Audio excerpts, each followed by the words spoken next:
I have a approval of the agenda. Mr. First, any? I have a motion to approve the minutes of December 12th. Please. Oh, sorry. Sorry, can I have a vote on the approval of the agenda? All in favor? Any opposed? All right, back to the approval of the minutes of December 12th. Mr. Reagan, second. Mr. Forsythe. Any discussion? Seeing none, all in favor? Any opposed? So next up is the sheriff. We have as an addition, Legislator Sheridan will be attending remotely. So I have an resolution modifying the 2022 budget for the sheriff's office for overtime expense at the correctional facility, moved by Forsythe, seconded by Reagan. Good evening, everyone. I'm Brian Undersheriff. So this resolution is for $78,000 in overages of overtime in the last quarter of 2022. As you all are well aware, most of you are aware, the legislators in the room. We've had a significant staffing issue over the last several months, a couple of years. This board, as well as our office, has taken great steps to remedy what we believe to be remedy this situation, but we're not quite over the hump yet. We are currently have 3 vacant part-time positions, and we've filled all of the other full-time and 2 of the 5 part-time positions that were authorized by the board. So we're moving extremely swiftly. For reference, obviously there's holiday time usage, the end of the year. We've had some COVID outbreaks in the facility, and it just continues to compound. With that being said, for reference, especially for the new legislators in the room, we had an individual that needed watch, which would be required 24/7 one-on-one coverage. That's 24 hours a day for 35 days straight. And because of the minimum staffings of the facility, we had to hire overtime to watch that individual. That in itself was approximately $37,000. That's just for one individual for 35 days that we had in the last month and a half of November and December, which is the lion's share of why we're here tonight asking for more money to cover the overages. So just to keep in mind, that's the problem. That's the issues that we're having. It takes one individual, 2 individuals, and we have an increased jail population of 123 today. January of 22, we had a jail population of 106. So we're at 16% over what we were last year. As we're all well aware, the mental health issues aren't going away, the drug issues are not going away, and we're anticipating an increase as we go into this year. It's unfortunate, but that's where we're at. Currently, there's 51% of the population at the facility that's on the MAT program. Those that don't know, the MAT is the medical assisted treatment. It's running as best as it can. We can ask the sheriff, ask the State Sheriff's Association to conduct a survey. We're anticipating to get those results in the next week or so to see where we're at as far as everywhere else in the state. But things are progressing with that. We've had, as any new program, we run into bumps in the road, and we have when individuals are sentenced to state prison because of this new mandate, the state had some bumps as far as being transported, so they were medically necessary. So they would sit in idle with us for an extended period of time. So we had inmates that were in our facility that were sentenced way back in the middle of November, and they just are now being booked into the state facility. So that's why we're also experiencing increased amounts of inmates. Mr. Lightfoot. 2 years ago, we ran into an issue with having state prisoners, sentenced prisoners, state ready and locked up in our jail. And we went to the state and we ended up getting a check for those monies that were spent. You recall that? We will. Why, I was going to say, Yeah, are change we that. going to follow up with that and do the same thing? Anything over 10 days, they have to start paying us approximately $100 per day. So we will see some money coming through on the revenue side. So do we have to wait for 10 days to submit that? Or if they are there for 20 days, can we bill them for the full 20 and not just 10? By law, it's only 10 days. 10 days after, they have a 10-day grace period. That's my understanding, the law, the state procedure where if we could bill them, we would. Okay. I assure you. Thank you. Mr. Smithers. Yeah, we're working on it. And I- Okay, so let me back up just a little bit, the part where you said it's $37,000 for 35 days, just to go over that again, that seems like it's over $1,000 a day. Could you expound on that a little bit again, why that's so expensive? No problem, sir. So an individual that's on watch is 24/7, 24 hours a day. There's an officer that has to be on that individual. That's over and above our minimum staffing numbers. So overtime, because of our staffing, there's no extras built into the schedule. If there is, it's very limited. So that individual has to be watched, and it causes overtime, which is 24 hours a day of overtime for a full-time CO or a part-time CO to watch that individual. So with that rate, 24 hours a day, approximately $45 an hour, it's 840 hours. It's $37,800 for one inmate.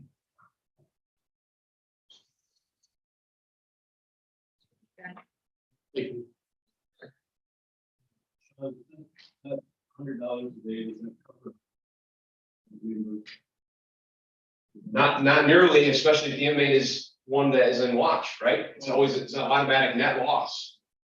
So it's Curious, growing your. that's. Thank you. Mrs. Hager. The academy just started. Do you know how many are signed up or working out?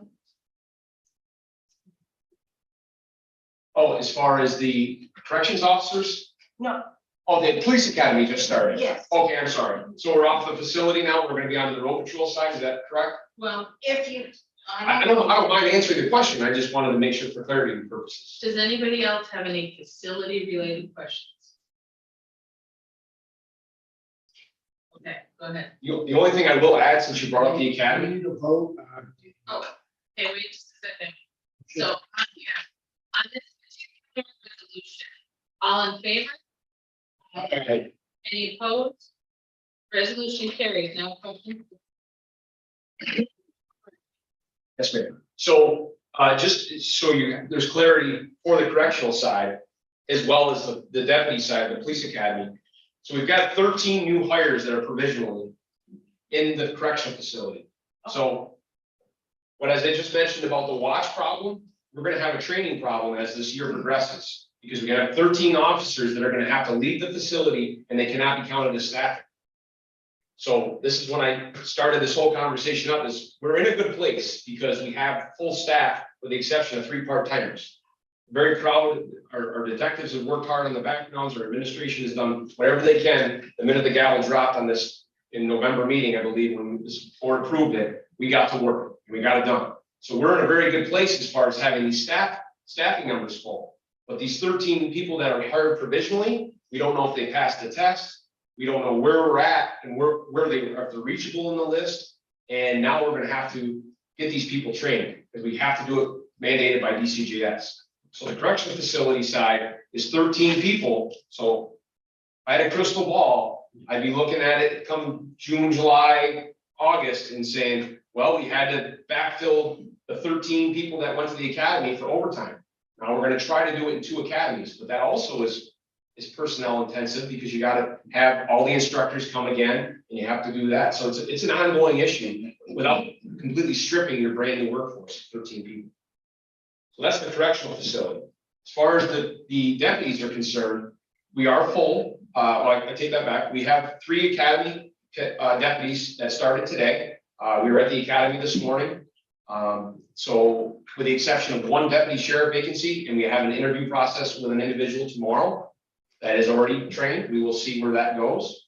And we're happy to report that that side of the house is almost full as well. So we're working diligently as we can. Thank you. Mr. Hall, you had your hand up. Good question. It's related to the 24-hour watch. Okay. Okay, yeah. Mr. Burke, good question. Watches, I'm sure it's been covered. Do you get a visit for self-harm? Yes. And or safety of the other individuals in the facility, whether it be employees or other inmates. Is that put on by, that designation put on by the medical doctor or is that? The people are screened when they come to the facility.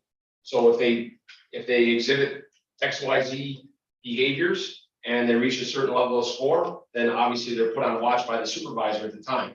If it's Friday at 9 o'clock in the evening, when the person comes to the facility, they don't see the licensed psychologist or the mental health professional until Monday. So they remain on watch until such time we can get them the treatment that they need. And then there's further evaluations are made. But we've got some sickly individuals that are in our facilities. Just to be clear, I'm not questioning the decision. I'm questioning the process. Totally understood. Sorry if I came off that way. Mr. Perkins. Thank you, Madam Chair. I know the answer, but any way we can put them in a straitjacket and a padded cell to save ourselves? I don't think I know we the get answer. Mr. Lightfoot. Am I correct in understanding that if somebody comes in on a Friday night, that screening does not happen until Monday? Is that correct? No, they're screened as soon as they come to the facility by a line officer and a supervisor. But not by a doctor, not by a psychiatrist. So they're screened by in-house personnel. Once they get by that, are they subjected to the one-on-one watch? Yes. Even though they've been seen by somebody? No. So if they're seen by a line officer and a supervisor, the supervisor approves the watch. As soon as they're seen by the mental health professional and they deem them clear and or the blessing of the jail administrator, then they're taken off of watch. Mhm. Protect the liability of the facility. But the line officer that's if I may, the line officer that's doing the interviews and the overseeing of the booking process, this person coming into the facility. And is there a format for questioning them that would elicit some responses that would make you think back and give a reasonable person grounds to believe that there might be an issue? Yes, there's a state form. If case in point, if the subject was brought to our offices by the deputies right now and not even in the facility, any place where you have a holding cell in the state of New York, there is a designated DCJS form that they have to fill out. If you meet one of the criteria or a total cumulative score, you automatically be placed on watch. So there may be a deputy that will watch the person without even being in jail. Okay. And that's what I wanted to know. Are they gonna spend a weekend in there all by themselves or in population without, somebody having done something exactly as you described? I apologize for not clarifying before. What's up? Here. Glenn Wentz. On the average of 365 a year, how many days would you say you have someone? Lately, very frequent. 70%. So if you have an extra, that person is placed on watch, but they're just not at that point. Does it have to be a deputy to do the watch? The corrections officer has to do the watch, not even a deputy. I don't want to confuse you. One of the correct. One of the corrections officers. Yes, sir. Anyone else? Okay, thank you very much for Thank you. explaining that. Thank you. I have another resolution that will come under Rick Johnson Information Technology. The resolution is authorizing the chair to sign an intergovernmental agreement between the New York State Office of Information Technology Services and the New York State Division of Homeland Security and Emergency Services for the provision of endpoint detection and response services. Moved by Mr. Jeanette, seconded by Mr. Hall. Go right ahead, sir. Thank you, Madam Chair. So in the interest of practicing what I preach, I want you to all see that I'm referring to my agenda.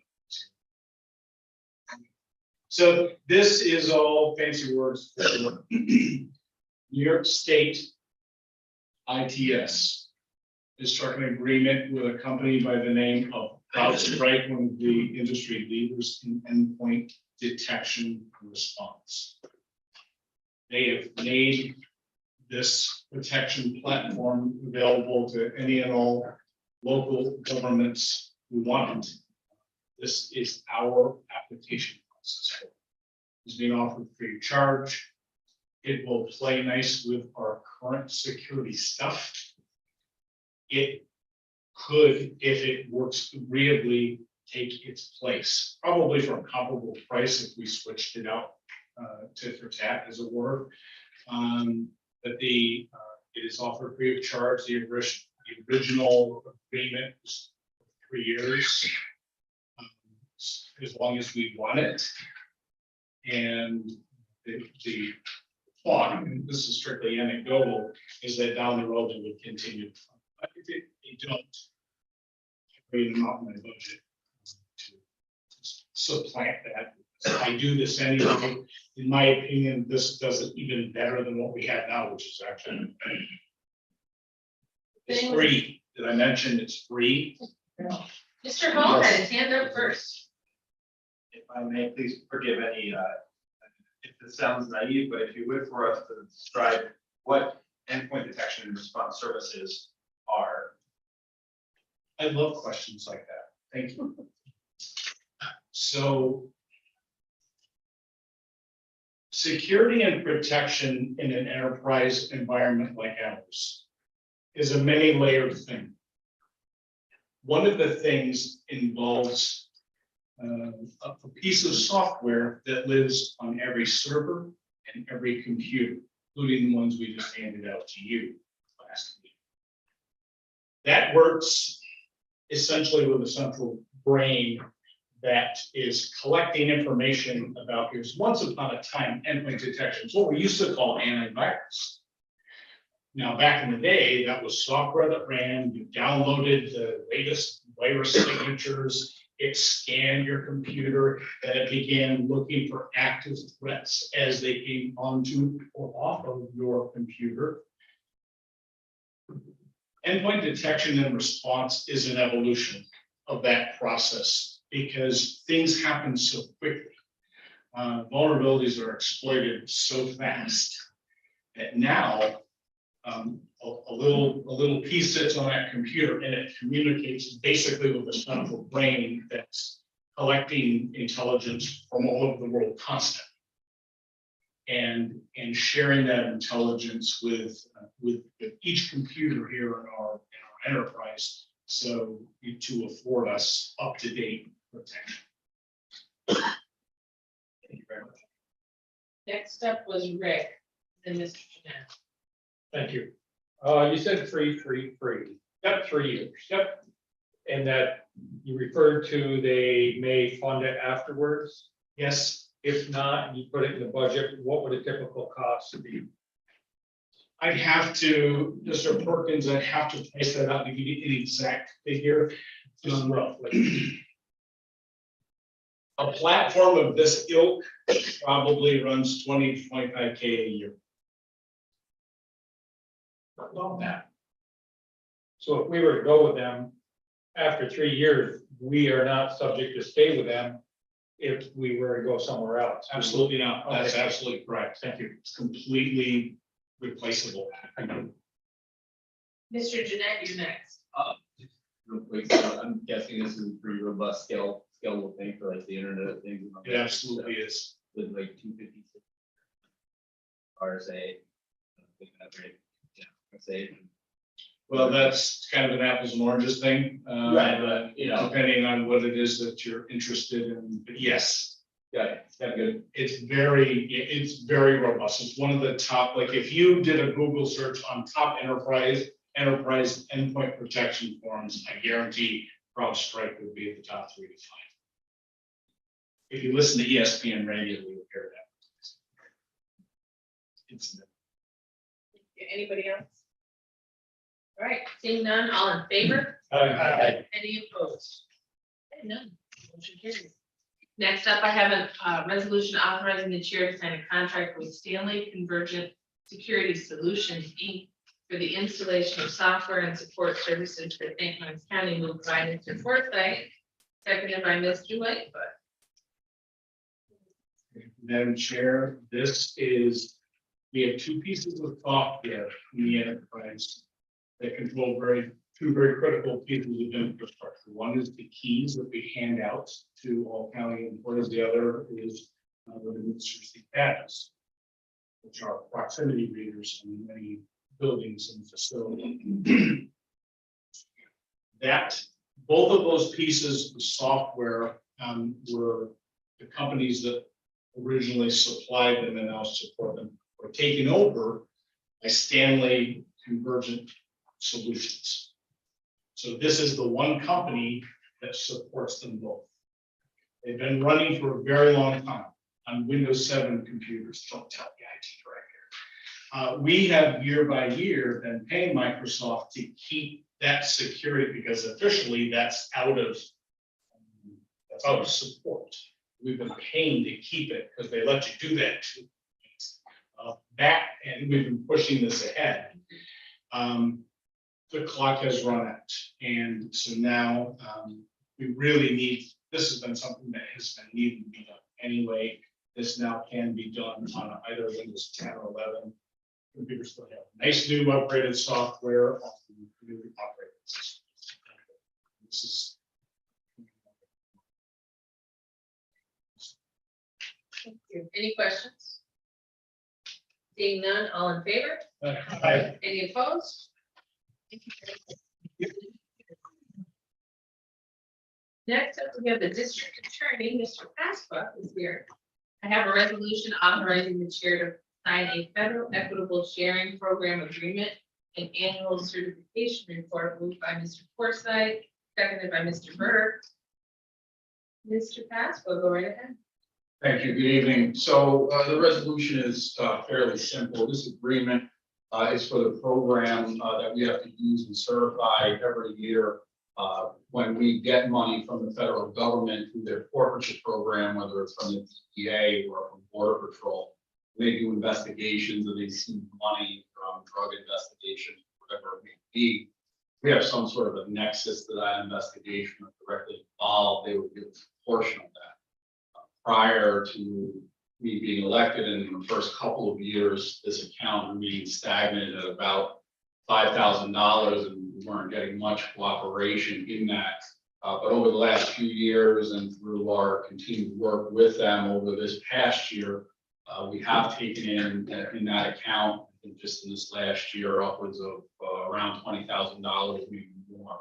So we are starting to see gains through those investigations. There's money that comes to the county and to my office that I can use for different investigations to supplement the office and to supplement law enforcement.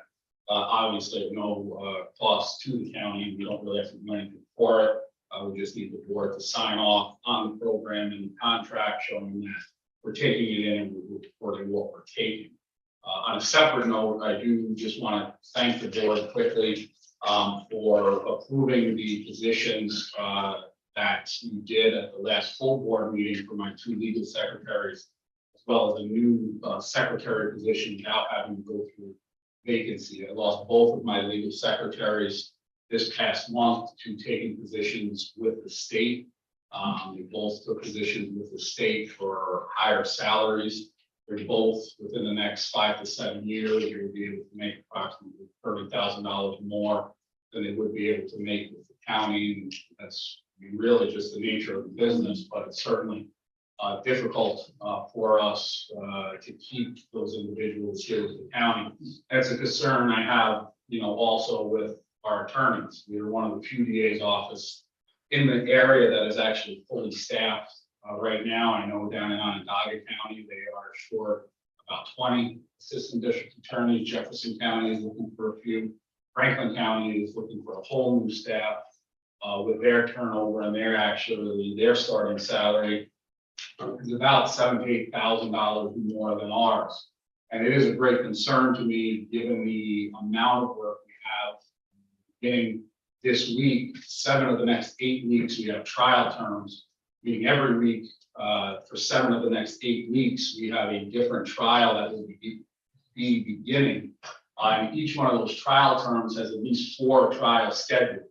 And each one of those trial terms has a different 4 trials scheduled, meaning there's, doing quick math, 28 different trials scheduled.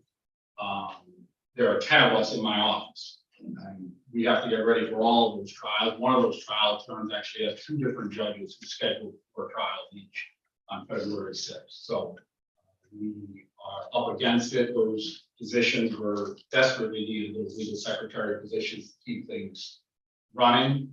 But the amount of work that we have and the number of people we have, certainly may be coming to the board, and I may be coming to the board with some stats and figures comparing us not to only to the other offices in the North Country, but across the state in terms of the felony caseload that my attorneys have handling over these last few years. And I think doing a great job, and we've been able to keep them all over these last few years. But they are getting to a break. So I thank you for those positions, and I just. Anyone have any questions about the resolution? Seeing none, all in favor? Aye. Any opposed? And then questions for Mr. Hatzler. Ms. Haggard. What portion of state or of the salaries for the ADAs does the state? So a portion of my salary is reimbursed. The state does give us towards that. We also get an aid to prosecution grant, which is spread out amongst 3 different ADAs. But outside of that, it is the county that takes care of that. We did though just get $400,000 in discovery grant, which actually pays and is reimbursing the county for 1 ADA salary fully over the last 2 years. And that was the position that the board gave us when the discovery reforms came through. That grant is paying for that ADA salary from, I believe it's April of 2021 through March of 2023. So we are getting some help from the state. Are you anticipating people leaving, or do you need additional positions? I am thinking we are going to need additional positions if the trials continue like this. Right now, I don't anticipate anyone leaving. I have been able to keep everyone. I've been able to hire mostly local and people who have ties to the community and have families here. But there are a lot of openings out there. So that is a concern to me. At some point they may leave. I nearly lost 1 attorney to the state court system, to one of the judges tried to take one to be their court attorney just a month or so ago, but I was able to convince them to stay. But eventually, there's always some turnover. I mean, in the 5 years I've been here, we've only really turned over 4 people, I think, total, which I think if you look not only in the North Country, but everywhere in the state, is remarkable. Thank you very much. Mr. Forsythe. Thank you. if you look down at the vacancies down below, with defender 1, public defender 2, so it's probably a matter of time. I gotta commend you. You haven't lost money. I remember years ago that it seems like it's evolving, I guess, and When we do lose someone, it is, we did have to fill a position maybe a year and a half or 2 years ago. I got 3 applications, all of them, none of them were local. The individual I ended up hiring was from downstate, retired police officer, however, who went to law school while working as a police officer, who loves to hunt and likes the outdoors and loves the area. So I got lucky. And like I said, a lot of the other ones I have families and established themselves. So it's easier to keep them. But when we do have a vacancy, and the public defender will tell you this, I know he has a couple of vacancies up. The applications that are gonna come in are gonna be from New York City. They're gonna be maybe from out of the area. And if you can even get them to come here, it's gonna be hard to keep them here for long. Thank you. Mr. Hall? Thank you for presenting. You mentioned earlier possibility of preparing a report that compares current caseload, anticipated caseload against staffing in higher risk positions. I believe we welcome that. Report. It's been very helpful. Absolutely. Mr. Burke? Jerry, Sean told us about the number of inmates that are getting medication assisted treatment. I guess I'm wondering, is that spills over into your territory? People with substance abuse issues and mental health issues. And couldn't help but wonder if the state had a more robust system of treatment that we would save not just on people that are incarcerated, but people that you have any thoughts? Well, 100%. If we had a better system to treat people in their underlying conditions, whether it's mental health or substance abuse, I think you could see the number of arrests for those individuals cut drastically.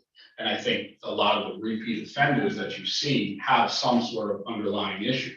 You know, one of the biggest issues and that we still see right now, when we talk about bail reform and not being able to hold individuals when they committed certain types of crimes, you look back, and I think this is seen time and time again, whether it's a narcotics crime or any crime where that individual is committing that crime to feed their addiction, they're getting arrested, they're not being incarcerated, so they're allowed to continue to feed that addiction. You're not getting that treatment until they're finally committing a crime where they can be held, where they're committing so many that they then become qualifying crimes. So they're getting incarcerated at the facility, and then they get put in the treatment programs that then the county has to pay for.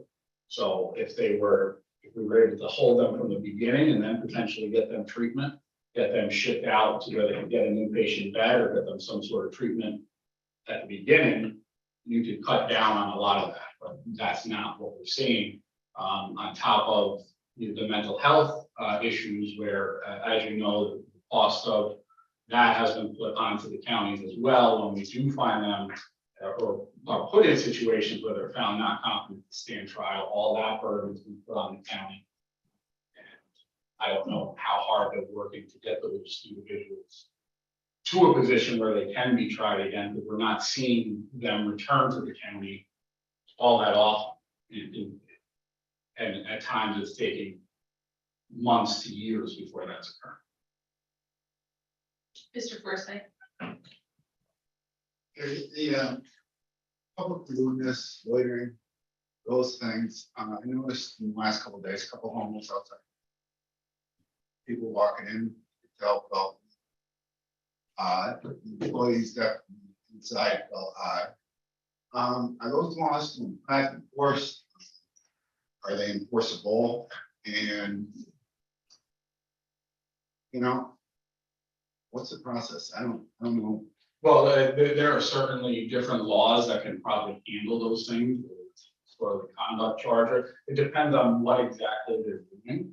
But I mean, really what it comes down to is that whoever it is who is concerned about that conduct, whether it's the business owner or somebody who's in that area, reaching out to the local law enforcement agency. If it's inside a village and have a police department, reaching out to that agency. Or if it's an area that doesn't have their own police force, reaching out to the sheriff's department or the state police to come and address it. And by addressing it, they just take them somewhere else, or what normally, where would they go? If they were asked, you know, or maybe I should be asking John, I don't know, where do they go? Where do they take them? Those low level offenses would be an appearance ticket. It depends. I don't know that law enforcement is going to charge them necessarily right then and there with something. It may be as simple as having a conversation with them, seeing why they were there, seeing if there's somewhere else they could be. It depends on why are they there? Do they have somewhere else to go? And then maybe just suggesting to them that they move on their way and get to that location. You know, not every interaction with law enforcement and somebody that they're called to interact with needs to result in an arrest or an appearance ticket. You may just need to result in a conversation and ask them to refrain from whatever that conduct is. Now, it may rise to that level depending on how that interaction goes. But at the very least, we get them to move along on their way. Unless someone calls to report a concern or some sort of suspicious activity, nothing probably is. All right. Okay, everybody else good? So I just sent everybody 2014 study, how much crime is drug related, kind of a quick read. But back then they were sort of doing studies to figure out how much of the crime that we're seeing is drug related, how much of it is just random. Just for information. Thank you. I have a resolution under emergency services authorizing the chair to sign a lease agreement with the town of Messina for storage of trailers for the hazardous materials response team at the Messina International Airport, and modifying the 2023 budget for emergency services moved by Mr. Forsythe, seconded by Mr. Good evening. This resolution here in front of you is for storage for the hazmat trailers. Kind of kept summing up in the past. They were both stored in the fire station in the city of Ogdensburg. And when we no longer had an agreement, I was called to go pick them up. We had two temporary shelters. One was in the Messina Fire, one was in Canton Fire.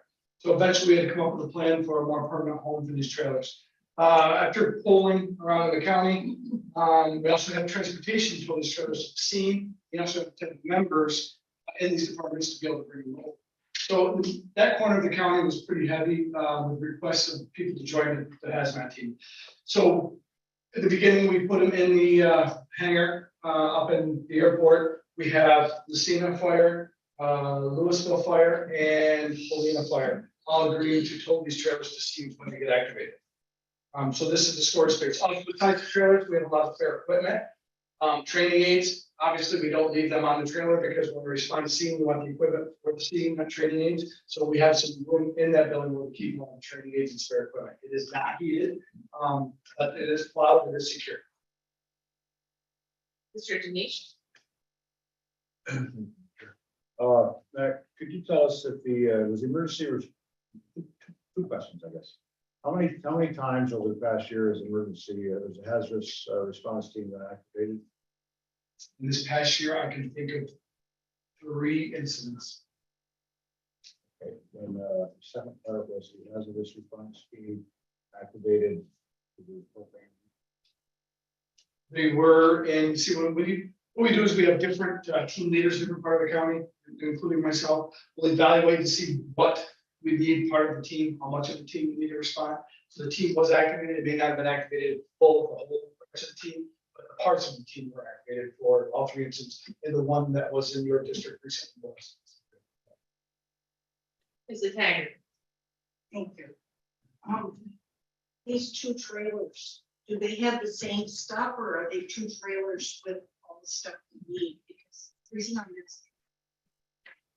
speak to this is how long is it going to take to get a trailer or two from Messina to a far part of the county, if they have the same stuff, could we put them in two different areas? That's a great question. They do not have the same stuff. Both trailers are about 24 foot long. They have ramps in the back. One is primarily used for entry. So if we have to go in and suit up in level A suits, level B suits, and do mitigation somewhere, all that equipment's in that. The other one is strictly got decon stuff in it. So it's deconning. It could be our own personnel going in, could be fire personnel that were exposed on scene, could be an industrial or a business that got exposed inside the residence structure that need to be deconned when they come. Thank you. Anybody else?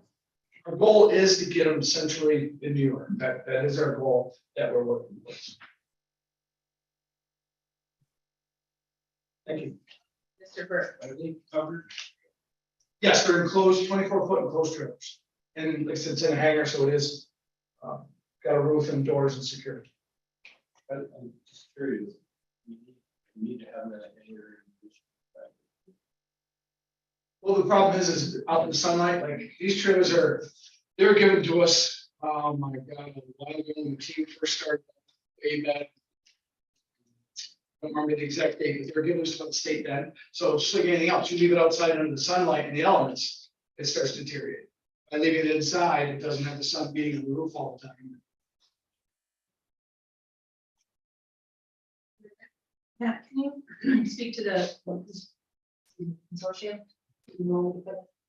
So there is grants yearly that come out for that has teams in the state.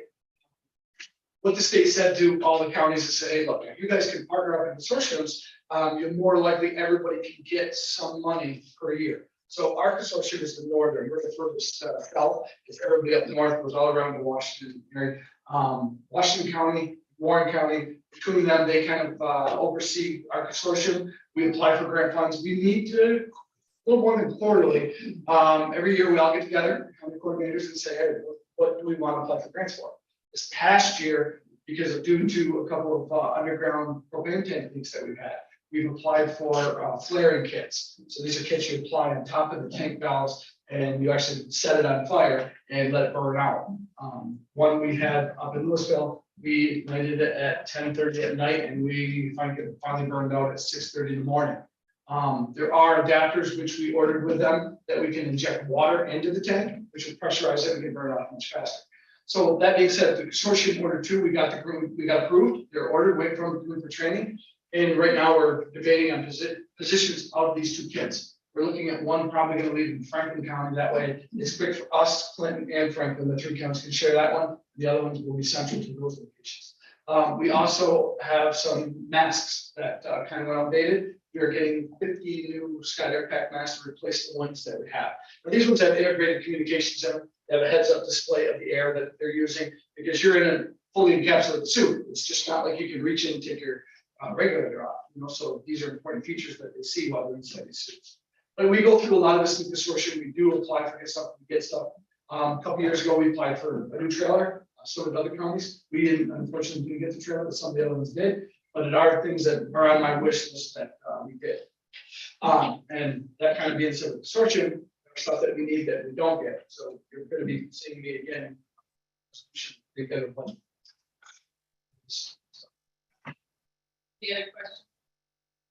Seeing none, all in favor? Any opposed? Thank you. Next, we have vacancy. Yes, so with our organizational board meeting being on the traditional day, we would have vacancy. We held vacancy on Wednesday, January 4th in the afternoon. We had 5 departments making requests. There are 3 departments that you'll see this evening. There'll be one on the services committee, not next week because it's a holiday, but on the 23rd. And then you'll have 1 department on finance. With regards to the fill rate, we currently are working under, I'd like to keep you apprised what those numbers look like. We are currently at a 92.2 immediate fill rate. And then equally distributed a 1.3% 30-day, 60-day, and 90-day. So that means one of each positions has been held for each of those durations. There have been 77 positions requested since September, and that has a variety of outcomes, whether the board has made a determination, as I've just reported, immediately 30, 60, or 90-day fills. So that being said, the first one up this evening is the sheriff's office. The new sheriff, back up to speak to you.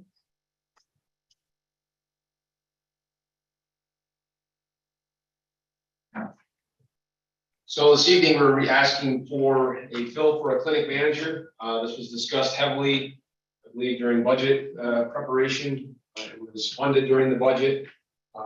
As we briefly spoke earlier about the MAP program, not only are we doing medical, and we've always done medical as well as mental health, we now have this MAP component. And as I just explained, there's 51% of the population that are on the MAP program. This clinic manager position would help steer the ship, if you will, on the medical side. Our assistant jail administrator and our jail administrator do great work. And the assistant jail administrator has been the person that's been supervising these nurses. But we also now have, 2 doctors, 2 nurse practitioners, and all of the nurses, the RNs. We're trying to fill per diems so we don't have any emergency situations where we can't get people to come in to disperse medications. So this clinic manager position is important for us to have somebody with a medical background to be able to make the right decisions. This would be a management position, and they would answer to the jail administration as well as myself and the sheriff. We're looking for that to be filled immediately. Be happy to answer any questions. And just to follow up on the earlier comments made by the undersheriff, we have asked departments in situations, you saw the executive summary with the number of positions that were added in the budget. So that's a budgetary decision the board has already made. We're asking them, much like we do with all positions, to come forward to ask them to be filled. So we're keeping those separate. And that's why they're here. Any questions? Mr. Smithers. Who's doing this job now? So there isn't a person, it's the assistant jail administrator that basically steers the ship, and that's, I think there's a level of frustration there. He and she are hired to run the facility as jail management and not medical. So we need some help.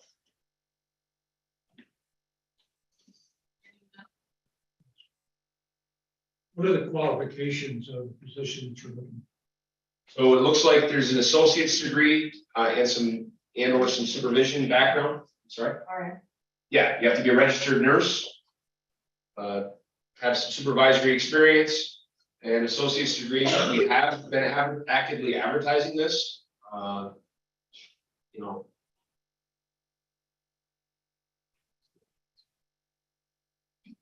other questions? Okay. Public defender. Yeah. We'll be speaking to the request to fill the assistant public defender position. Good evening, everybody. We're here today to ask for permission to fill the vacancy. I am attorney this Friday. Dave saw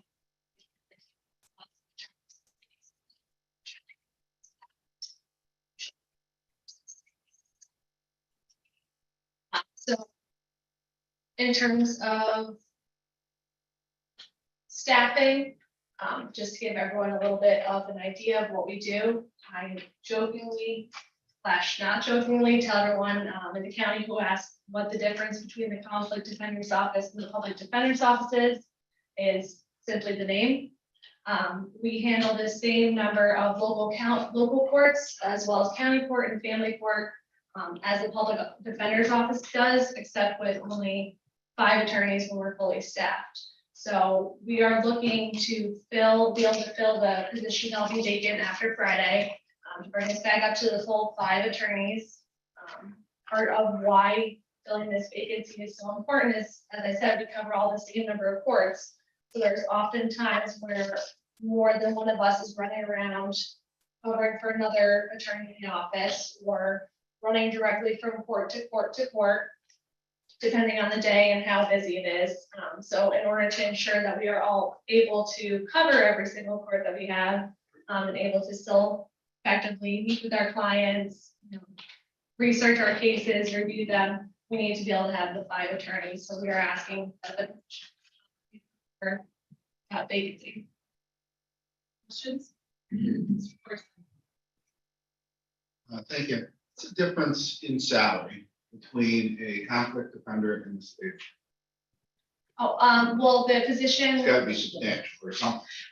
It is, so the position that the attorney is seeking is a court attorney. So she'll be working directly for the family court judge. So that in and of itself is just a substantially, it's definitely a higher paying position for sure. Okay. Any other questions? Thank you. And our last department is the public defender's office. And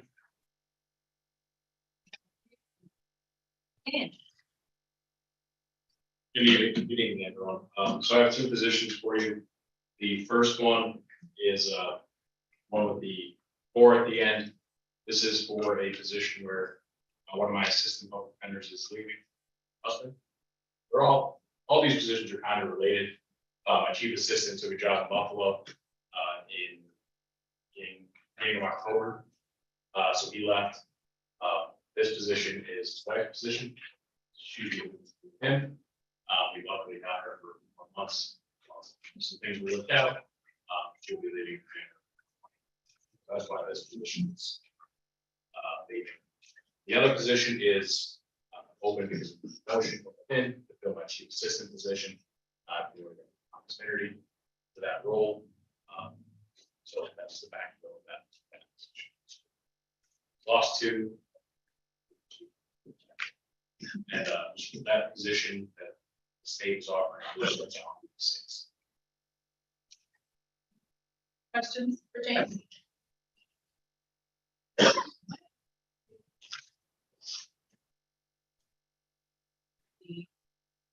county administrator.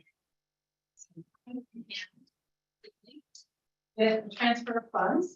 And for new legislators, the transfer of funds I report to you are authorization provided by the board to me to make adjustments to the budget with a ceiling. And when I make those adjustments to the budget, I report at the next meeting of the board so that you're aware of those transactions. So I have 2 for the county clerk, one in the amount of $300 associated with office supplies and postage. I have a second one for $850. This is in the Canton DMV office, and this is also for postage. One in the Board of Legislators office, and this is for $750 associated with the cost of paper and specialty paper that went up during the year. And then I have a number of transfers for emergency services, so bear with me. One is for $350 associated also with the cost of paper increasing. One is for $120 associated with postage in the administrative area under fire. One is for $2,000 associated with the cost of electricity rising last year and under the XP towers accounts. Another is for $800. This is associated with the cost of fuel rising. And the last one is for $2 associated with the unit under which the annual booklets for fire training are purchased. So all of those transfers have taken place to help also close out the accounts for 2022. The FEMA event, now titled EM 3590, is also to us known, or the pseudo-clinical term for the Christmas Eve snowstorm. And emergency services director tells me that St. Lawrence County meets the threshold of 490,000. In an early assessment, there was a meeting last Friday held with a briefing to get an idea of what local municipalities are reporting for expenses during that storm. We will also include our expenses. They'll be holding another meeting and help liaison between the State Office of Emergency Management and the municipalities so that they can recoup costs associated with responding to that storm. A follow-up on the request from some time ago, I believe from Legislator Reagan, with regards to having a representative from Verizon come to address the early November dropped calls across the county. They are unable to meet with us in person. However, they are willing to schedule a call that I thought I would share the communication information with you, so that if you'd like to log in or call in, you can be a part of that conversation as well. I do want to mention on this agenda and on the two that follow for committees, Chairman Forsythe has agreed to remove the committee reports that you're used to seeing toward the end of the agenda after old new business, until such time as the new appointees can attend their committees and we can make notice to those committees of who they'll be represented by. We'll take those off and we'll resume those in February. Also tonight, if the audit committee members are appointed, I do have some items for attention by those members as well. I want to take just a minute. You have a couple of items on your desk. The first of which is the new St. Lawrence County 2023 budget. You will notice new legislators may not, but existing ones will. Portrait instead of landscape, but it is the new compilation of ClearGov. And so it does have similar tabs, but I invite you to take a look. We spent a great deal of time organizing this new document with additional information.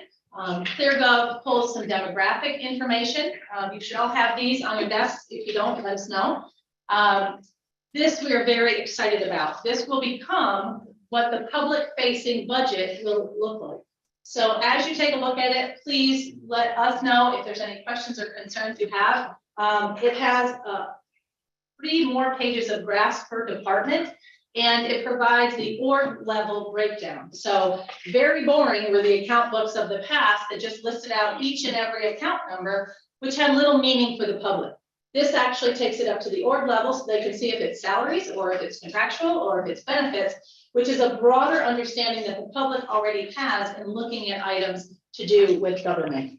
There's a great deal more explanation. The budget message and all the components you've become used to are also included, but added to that in the very back, I draw your attention both to capital improvements, which is something that we have talked about through capital reserve as well as Schedule 6 in your budget books, but that's itemized a little more easily understood, as well as the debt provision. This gives the public and all of you a very good snapshot of where we stand with our indebtedness. It captures the refinance of the correctional facility. It captures the highway bonds, the energy performance contract, all in one document. So we extracted all of the confusing language that really makes it difficult to understand what we're talking about. And our hope is that not only once you've had a chance to look through this and digest it, we're going to turn the public facing side of this on the website and provide a lot more information to the public. So we're very excited about it. Looking forward to hearing from you, your feedback, and certainly if there's areas that we can expand on, we're looking at that now, and we'll be putting this out. Copies will be available for the public in the office, and our hope is within the next 10 days to 14 that we'll have the public facing budget up live for the public. Any questions on that one? And you also have the other item I wanted to mention to you is that it's time to begin working on the 2023 New York State legislative agenda. Now, for new legislators, I have copies up here for you to take with you. This is a compilation of items that the board in last year's iteration identified primary, secondary, and no cost priorities for New York State to take action on behalf of St. Lawrence County. So they're organized in this booklet.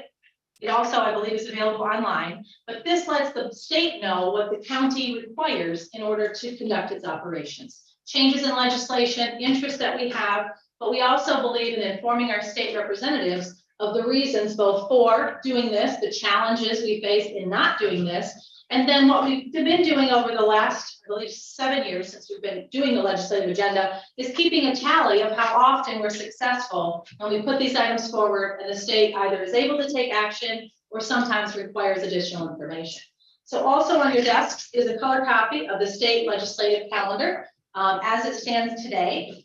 Traditionally, the chairman has about 4 or 5 people go down to hand deliver the legislative agenda and meet with our state representatives. So this is the guide we use until such time as there's amended version for our trip down to bring the legislative agenda and discuss these important issues with our state representatives. And then the last item that I have for you before questions is the World University Games kick off this coming week. And teams have started arriving. Slovakia was our first team to arrive on Saturday. Czechoslovakia, 2 teams have arrived. Great Britain has 2 teams have arrived from Great Britain. The US has 2 teams here. one team from Korea, one team from Japan. The coaches have arrived from Canada and one player from Sweden. We expect about 300 players and officials to be in this county. And so far, the highest selling game is the US versus Canada at Maxey Hall, so far with ticket sales of 399. And I just want to encourage everyone to attend some or all of the games. And certainly try, if you can, to make it to Lake Placid as well. But there also is a discount available for locals associated with getting tickets. So if you've got the time, certainly, I believe it's a once in a lifetime opportunity. Any questions? Mr. Smithers? Ruth, you mentioned requests to our legislators in Albany that we've talked about during the past year. And I'd like to have us consider United Helpers request that I was reading about in today's paper to Albany for an increase in Medicaid reimbursement rates. And I would strongly encourage us to support their efforts in that area. I think it's long overdue. Nursing homes have trouble financially, and there's certainly a need for nursing homes and their services in our area especially. So I'd like us to, in the future, to consider supporting that request. Absolutely. And I think that in the next couple of weeks, I'll schedule a work session, a couple of them, because we can't have more than 7 legislators gather without it being an official meeting.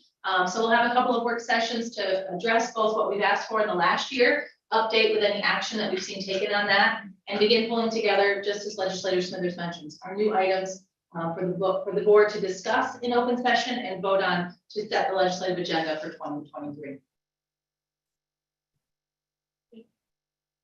So now we're on to old and new business. Any old business? Being none, any new business? It's Forsyth. Madam Chair, is this an appropriate time for me to do committee?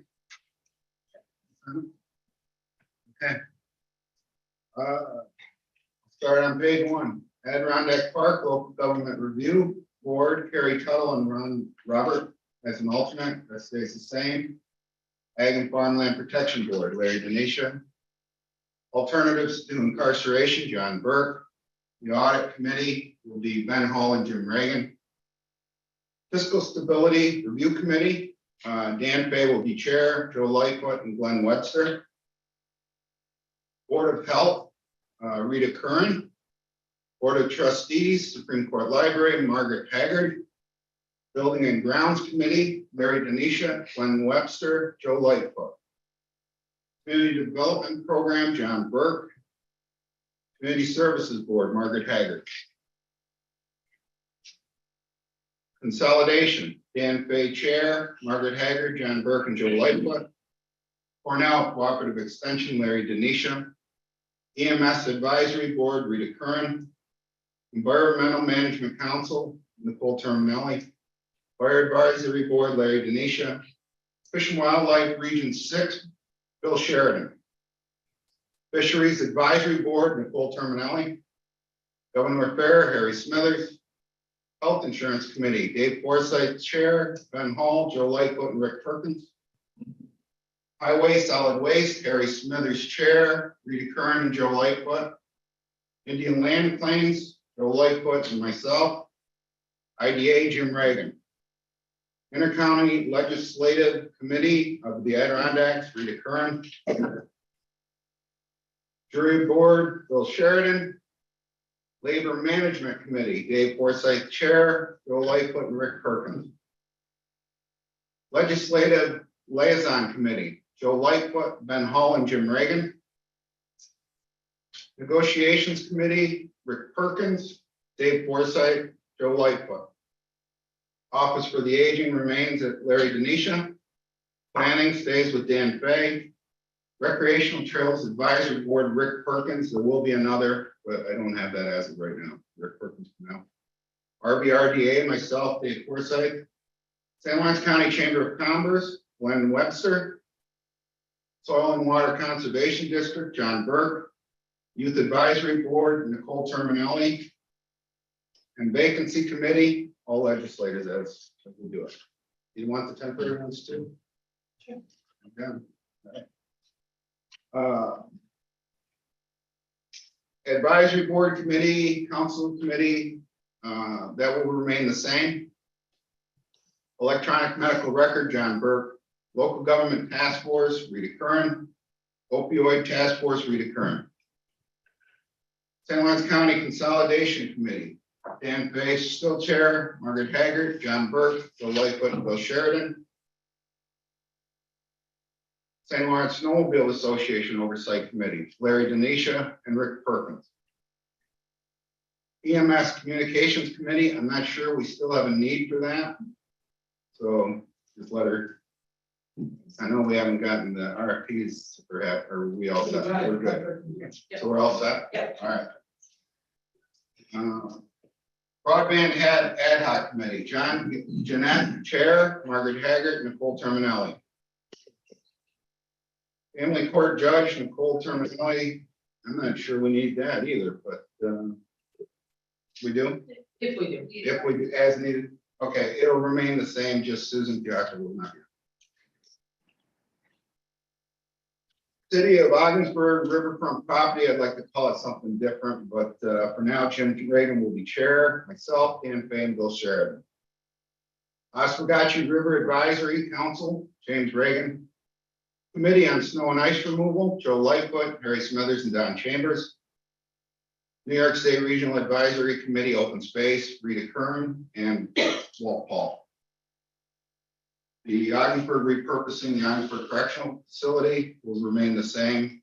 Bill Sheridan, Jim Reagan, Dave Forsythe, Dan Scamparelli, Patrick Kelly, Steve Lawrence, Andrea Smith, Ruth Doyle, Jason Bokenhauer, and hopefully someone from Congresswoman.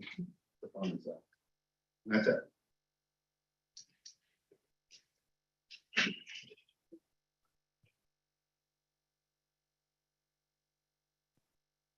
Mr. Denisha. Don't forget the Safety and Health Committee. What's that? Don't forget the Safety and Health Committee. Wasn't on the list.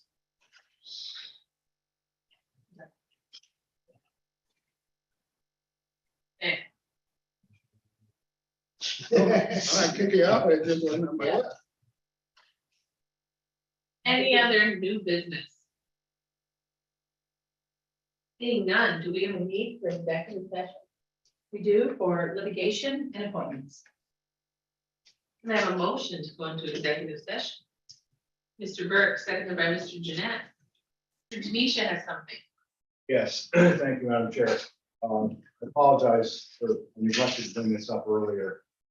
And if you remember, last week, we passed a resolution in opposition to the draft legislation that would affect our soil and water conservation districts across the state. Well, since then, I've come into, I've received some information, and I know I copied the chair, the vice chair, and Mr. Burke as member of Soil and Water. And I just want to read this because it, I think there were some folks that were assuming that Cornell, that it was misleading. And it was a letter to the editor. And I won't read the whole thing, but it was from Chris Watkins, who's the director of Cornell Cooperative Extension. And he writes, in explaining the draft legislative bill, the article cites an email sent to Tompkins County Soil and Water Conservation District Manager by the New York State Watershed Health Coalition. And this is part of the group that's working in conjunction with the Climate Action Council. The article describes the New York State Watershed Health Coalition as being led by Cornell Cooperative Extension, Tompkins Policy and Funding Subcommittee, Megan Brosterman.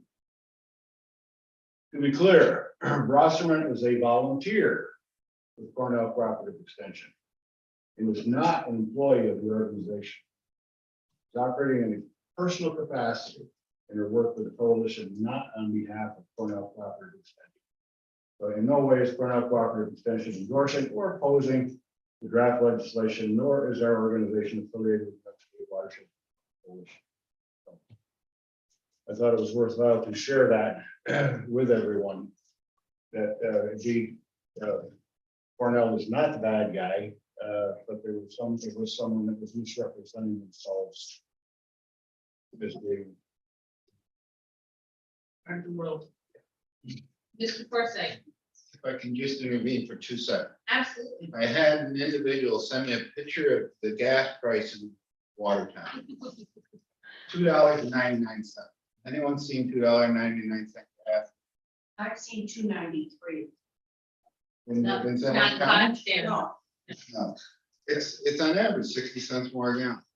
Does anyone have the answer to that? There's a 32 cent difference between Waddington and the corner of 56 and 37 in Messina. Yeah. And I spoke to the people who have it in Waddington and they assure me that they're still fine. I think the 299 guys make money. So I just don't understand the differential. So that's the one. The other was on the emerald ash or the ash trees. And I had an individual in Mr. Lightfoot's district call the other day about the size of the trees that are gonna be chopped up as opposed to left. Is that negotiable with the landowner? Does anyone know? Some of these are 10 inches, or this individual said 3 to 4 inch ash is perfect for burning in his stove. Would like to use those, and he said the 10 inch and less. As well as the letter that was sent out had many misspelled words, which I can attest to, I do that often. But there were many misspelled words in that copy. So, you got that? No, I'd like that. Okay. Okay, that'd be great. And I'll find out specifics. If So there's- I'm sure that would be- Some landowners want to keep these going. share that with everybody. Anything else official? Motion to adjourn. By Mr. Perkins, seconded by Mrs. Haggard, we are adjourned.